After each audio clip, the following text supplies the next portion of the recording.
Okay, so this is our lecture on developmental issues in relation to motor control. We're going to keep it reasonably simple and just go through the broad pattern that occurs with some examples and embellishments, and that will be sufficient for what you need to know in the exam.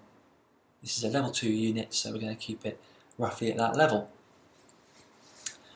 We want to track what happens between birth, effectively, and sort of late adolescence, adulthood, where you're able to, in most cases, move quite proficiently and be less constrained by considerations of age.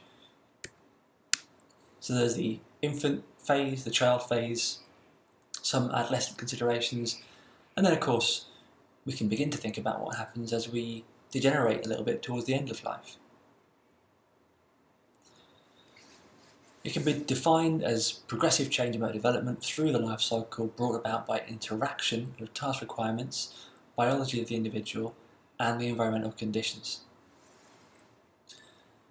A key thought to bear in mind is the idea that most of what's been written about in terms of the stages of progression is that as we develop and age, more functions and capacity come on stream, we become more capable.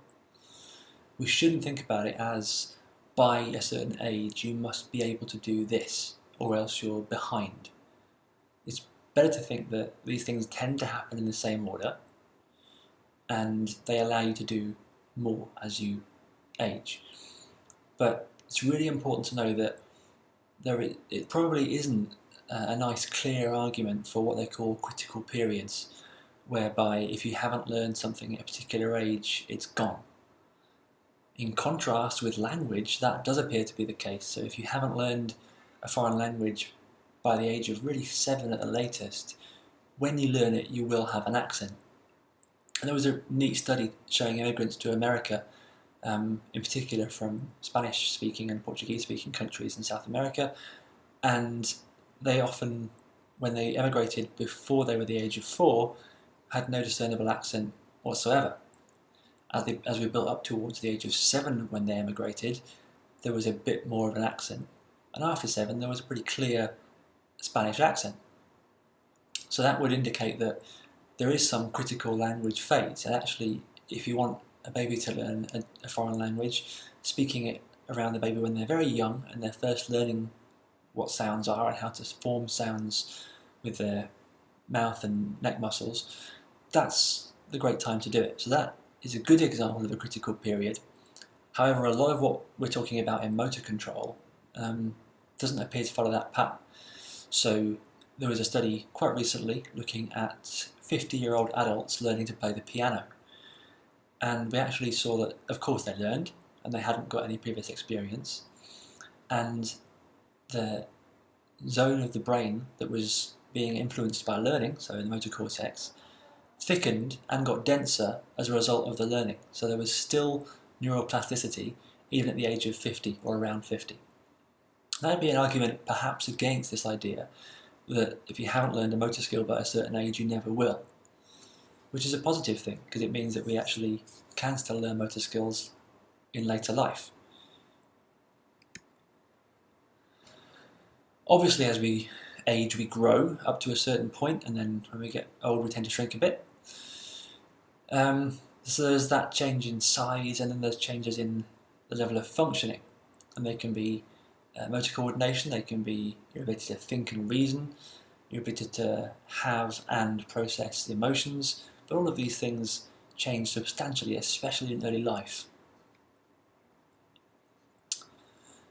So there's maturation that happens. These are the changes that enable us to progress to higher levels in terms of increased coordination, increased size, increased strength. But then, of course, on top of that is experience. So the more rich and diverse experiences that you have, or perhaps the more experience of a particular task, the more likely you are to be able to succeed in that task. So there is instances of people like Tiger Woods, the golfer, who was holding a club and playing from a very early age, I think 2, and it was proposed that gave him a big advantage. In some ways, perhaps the rest of the world has caught up though, so it might not be as compelling as we first thought that you have to practice from a very early age. We then have to consider a simple distinction between genotype and phenotype, whereby genotype is effectively the information encoded in your genes, so it determines the role in terms of how big you can get, in terms of the size of the muscles you can develop within reason, because they're attached to that skeleton. It determines, sort of, puts a limit at least on how tall you can get and how wide you can get. But having said that, if you don't feed someone sufficiently, if you feed them too much, you can influence. Certainly people who've had limited capacity to access food will not grow to the same height and size as if they had. And that's where the role of phenotype comes in. So the environment can play a large role in the way those genes are manifested. So of course you won't always grow to the same height, but if the environment were kept the same, that would be everyone would reach the same height with the same genes, if I'm simplifying a bit too much. However, these things interact quite substantially, so the environment's very variable, genes vary a lot between people, relatively speaking, so we end up with, of course, a lot of variability. The bottom line is we're talking about a nature-nurture divide.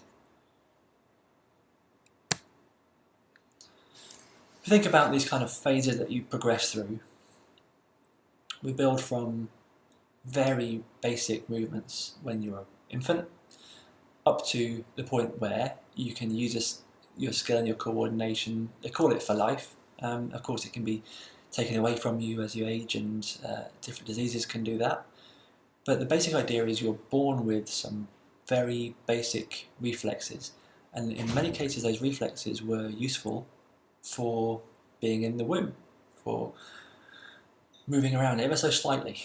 So you see babies have what's called a stepping reflex, where they are able just to, when they're not born yet, just pad around and just wiggle their legs so they can reposition themselves. And in some cultures, it's actually encouraged to make that persist, and so you encourage tiny babies to stand up and walk, because they're nomadic tribes and they need their children to walk as much as possible, as soon as possible. So you see very small children who are able to walk because that stepping reflex was captured from very early on. It's not necessarily a good thing, it doesn't always work out for the best, but it's interesting to see that reflex exists in newborns. The hardwired reflexes I've talked about in terms of the knee jerk reflex, the Babinski reflex where you scrape the foot, they're quite hardwired. And you also see babies are very good at holding their breath, so if they're very young when they go swimming for the first time, it's completely natural to just simply hold their breath, and they're very happy underwater. And actually, if you wait a little while, then that comfort and reflex diminishes. And so when you take a toddler swimming who hasn't necessarily had many swimming lessons since they were born, you can have a hard time because they've forgotten about all of this. It's just diminished through lack of reinforcement. As we progress, you see different capacities come on stream. I also wanted just to give you an indication of how babies kind of come to understand the world, because that's a very important aspect of your ability to produce motor movements. So if you look up things like object permanence, there's this classic game that, peekaboo, babies seem to be fascinated by it. It's because when a young baby can't see you anymore, in their mind you have genuinely disappeared and you don't exist until you show yourself again. So for them it would be absolutely fascinating, at least for a little while, to see someone vanish before their eyes and then reappear. And you can track this, so you can get their favourite toy, for example, and they can be trying to get to their favourite toy, but of course they're limited in movement. If you simply put a little screen in the way, they lose all interest, they forget that it's there. And then as they age, they realise that that object still exists, regardless of whether I can see it or not. That's an important development, knowing that objects exist when you can't see them. Very important for how we plan and move around the world. As babies learn to crawl, they learn that little drops and little obstacles are problems. So if you make a fake cliff out of a relatively hard to see glass set against a fairly shiny floor, put mummy on the opposite side, a young baby will crawl straight across, no problem. Mummy's over there, I want to get to mummy. Once they've had a few tumbles and falls, they'll be very reluctant to commit to going across this, what looks like a gap. Of course it's safe, there's a big sheet of thick glass in the way, but they don't know that, so they look and think, oh, it's a long way down. And they've learned that drops hurt and the outside world's organised a certain way, and that's, again, very interesting. As they progress, you can start to see babies who expect certain things to happen. So you can have a picture of a rolling ball, and it can appear to go behind something and then come out the other side, and that won't get much of a reaction. That's what should happen. And if, for example, the ball appears to roll along and simply vanish, they'll usually do a double take and look for a bit longer. Or if the ball emerges even just a different shape or going at a different speed, they might be interested in what just happened. Whereas the younger babies will look at that, if you can get their attention for long enough, and if something odd happens, it doesn't matter. So they lose interest just as quick. It's hard to measure, but you can usually measure whether they've lost interest at a normal speed or been fascinated by what happened and kept looking. So even in very young children, we can see how they're starting to understand the world around them. Then we see this beginnings of rudimentary movement. You begin to control your musculature and control your core so you can sit up, very important, and then learn to cope with gravity, which is always pulling you down, and when you're a baby that's just such a drag, until you start to cope with it and be able to hold yourself up. And gradually you become more coordinated and you begin to propel yourself through space. Some babies start out crawling, but some babies jump straight to running, effectively. So it's actually quite inconsistent. Of course, the general direction of travel of development is the same, but not all babies go through the same stages in the same order. But these basic building blocks have to be key. It would be very difficult to exist and succeed in the world if we couldn't simply hold ourselves up and keep ourselves rigid against gravity.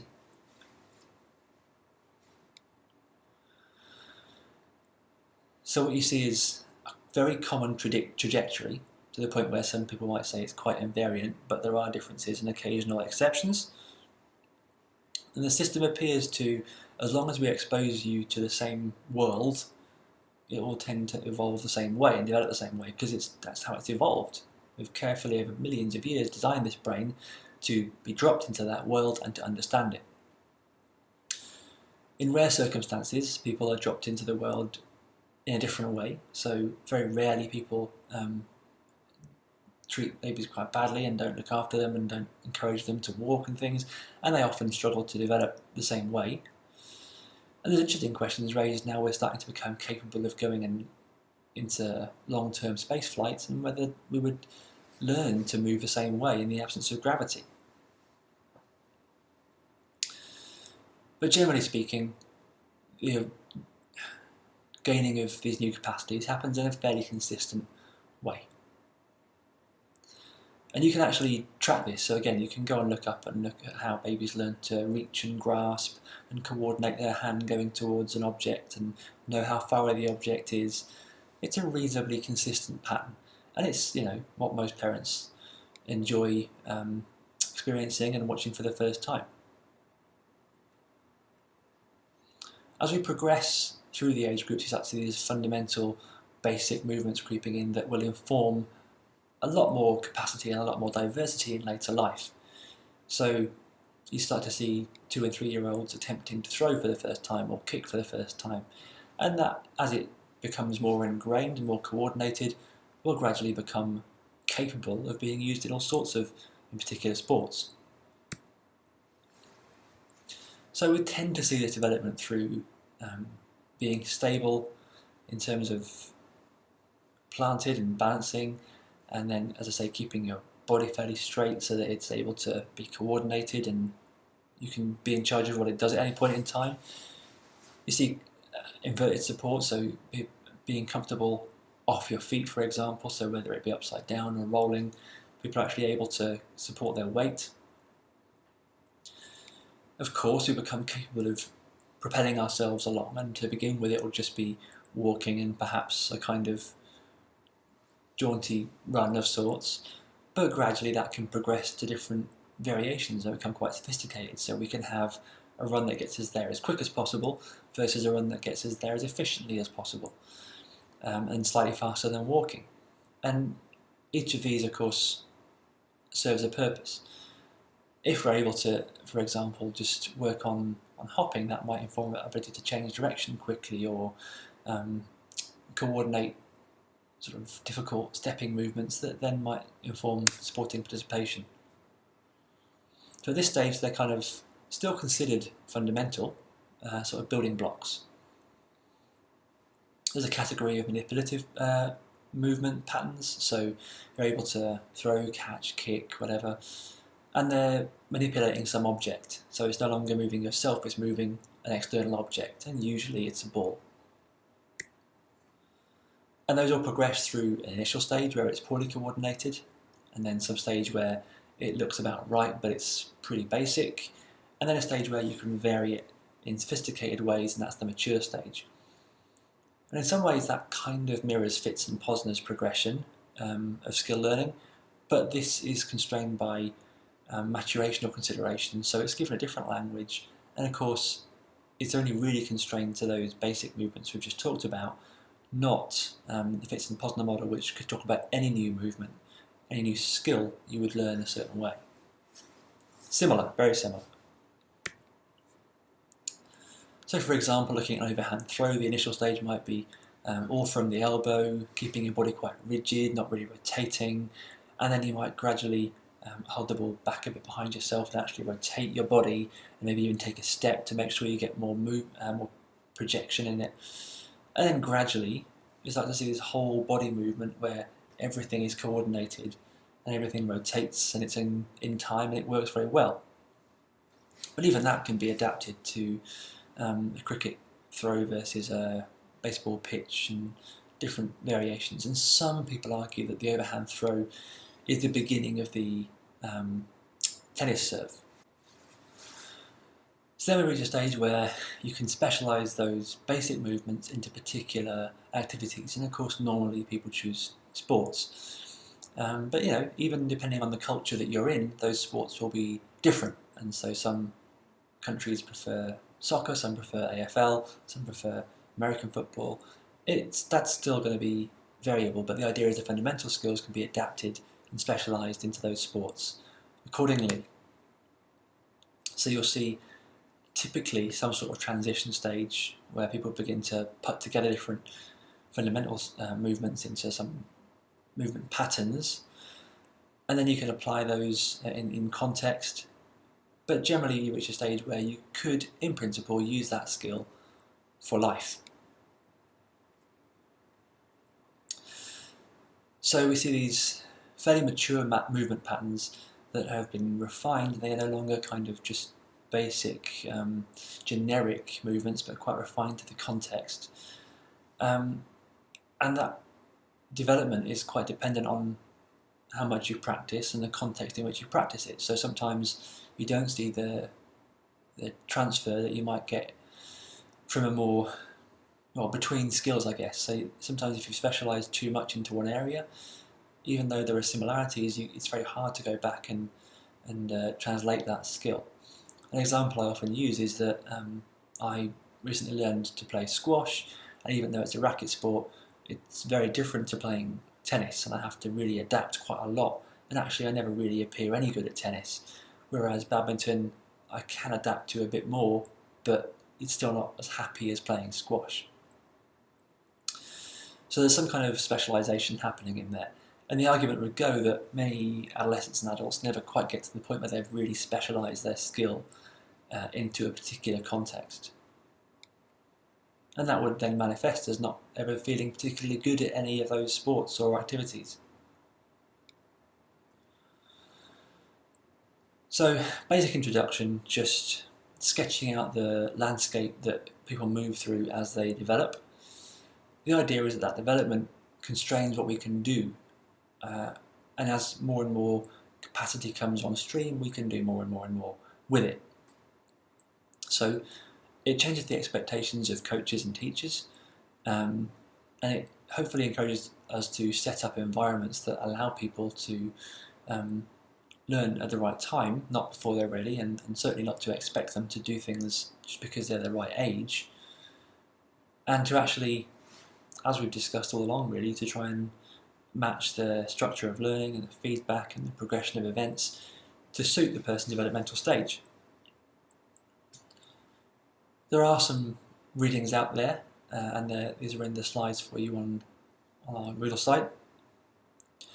But for the main part, that's enough. That's an introduction, and it depends then how you want to use this, and if you want to use this when you're writing. And you can, of course, go into much more detail, but I won't be demanding it of you unless you choose to use this, I guess, in your assignment or some sort of high-level piece of writing. For now, that's it. See you again.